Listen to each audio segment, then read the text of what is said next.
Bollywood ನಟಿ ರಮ್ಯಾ ಸದಾ ಒಂದಲ್ಲ ಒಂದು ವಿಚಾರದಲ್ಲಿ ಸುದ್ದಿಯಲ್ಲಿರ್ತಾರೆ. ಇದೀಗ ದರ್ಶನ್ ವಿಚಾರವಾಗಿ ಮತ್ತೆ ಮುನ್ನೆಲೆಗೆ ಬಂದಿದ್ದಾರೆ.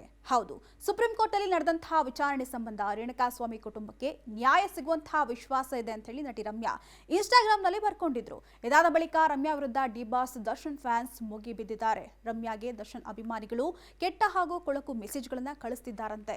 ಇನ್ನು ಇನ್ಸ್ಟಾಗ್ರಾಮ್ ನಲ್ಲಿ ಅಶ್ಲೀಲ ಹಾಗೂ ಅಸಭ್ಯ ಸಂದೇಶಗಳನ್ನ ರಮ್ಯಾಗೆ ದರ್ಶನ್ ಫ್ಯಾನ್ಸ್ ರವಾನಿಸ್ತಾ ಇದ್ದಾರಂತೆ. ಈ ಕುರಿತಾಗಿ ಎಲ್ಲ ಅಸಭ್ಯ ಹಾಗೂ ಮೆಸೇಜ್ಗಳನ್ನ ಎಕ್ಸ್ಪೋಸ್ ಕೂಡ ಮಾಡಿದ್ರು. ಇದೀಗ ಇದೇ ಪ್ರಕರಣಕ್ಕೆ ಸಂಬಂಧಪಟ್ಟ ಹಾಗೆ ರಾಜ್ಯ ಮಹಿಳಾ ಆಯೋಗ ಅಧಿಕೃತವಾಗಿ ಎಂಟ್ರಿ ಆಗಿದ್ದು, ಪೊಲೀಸ್ ಆಯುಕ್ತರಿಗೆ ಪತ್ರ ಬರೆದು ಅವಹೇಳನಕಾರಿ ಸಂದೇಶಗಳನ್ನ ಕಳಿಸುವವರ ವಿರುದ್ಧ ಕಠಿಣ ಕ್ರಮವನ್ನ ಕೈಗೊಳ್ಳುವಂತೆ ಪೊಲೀಸ್ ಆಯುಕ್ತರಿಗೆ ಪತ್ರದಲ್ಲಿ ಬರೆಯಲಾಗಿದೆ. ಅಲ್ಲದೆ ಮಹಿಳಾ ಆಯೋಗವು ಕೂಡ ಸೊಮ್ಯಾಟೊ ಕೇಸನ್ನ ದಾಖಲಿಸಿಕೊಂಡಿದ್ದು, ರಮ್ಯಾ ಅವರ ಮೇಲೆ ಮಾನಹಾನಿ ಆಗುವಂತಹ ಅವ್ಯಾಚ್ಯ ಶಬ್ದ ಪ್ರಯೋಗ ಮಾಡಲಾಗಿದೆ. ಹೇಗ್ ಬೇಕೋ ಹಾಗೆ ಕಮೆಂಟ್ ಮಾಡೋದನ್ನ ನಿಲ್ಲಿಸಬೇಕು.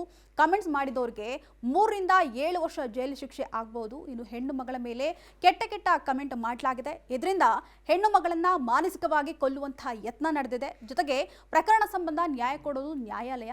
ಹಾಗೆ ಒಳ್ಳೆಯ ರೀತಿಯಲ್ಲಿ ಕಮೆಂಟ್ ಮಾಡಬಹುದು, ಕೆಟ್ಟದಾಗಿ ಸೋಷಿಯಲ್ ಮೀಡಿಯಾದಲ್ಲಿ ಕಮೆಂಟ್ ಹಾಕಬಾರದು ಅಂತ ಹೇಳಿ ಮಹಿಳಾ ಆಯೋಗದ ಅಧ್ಯಕ್ಷೆ ನಾಗಲಕ್ಷ್ಮಿ ಚೌಧರಿ ಹೇಳಿದ್ದಾರೆ. ಇನ್ನು ಪೊಲೀಸ್ ಆಯುಕ್ತರಿಗೆ ರಾಜ್ಯ ಮಹಿಳಾ ಆಯೋಗ ಬರೆದಂತಹ ಪತ್ರವನ್ನ ನಟಿ ರಮ್ಯಾ ಸೋಷಿಯಲ್ ಮೀಡಿಯಾದಲ್ಲಿ ಹಂಚಿಕೊಂಡಿದ್ದು, ಮಹಿಳೆಯರಿಗೆ ಅಶ್ಲೀಲ ಅಸಭ್ಯ ಸಂದೇಶಗಳನ್ನ ಕಳಿಸುವಂತಹ ವ್ಯಕ್ತಿಗಳ ವಿರುದ್ಧ ನಾನು ಹೋರಾಡ್ತೇನೆ, ಯಾರಿಗೂ ಕೂಡ ಹೆದರುವಂತಹ ಮಾತೇ ಇಲ್ಲ ಅಂತ ಹೇಳಿದ್ದಾರೆ. ಇನ್ನು ಇದೀಗ ರಮ್ಯಾ ಪರವಾಗಿ ರಾಜ್ಯ ಮಹಿಳಾ ಆಯೋಗ ಪತ್ರ ಬರೆದಿರೋದ್ರಿಂದ ಈ ಒಂದು ಪ್ರಕರಣ ಗಂಭೀರ ತಿರುವನ್ನ ಪಡ್ಕೊಂಡಿದೆ.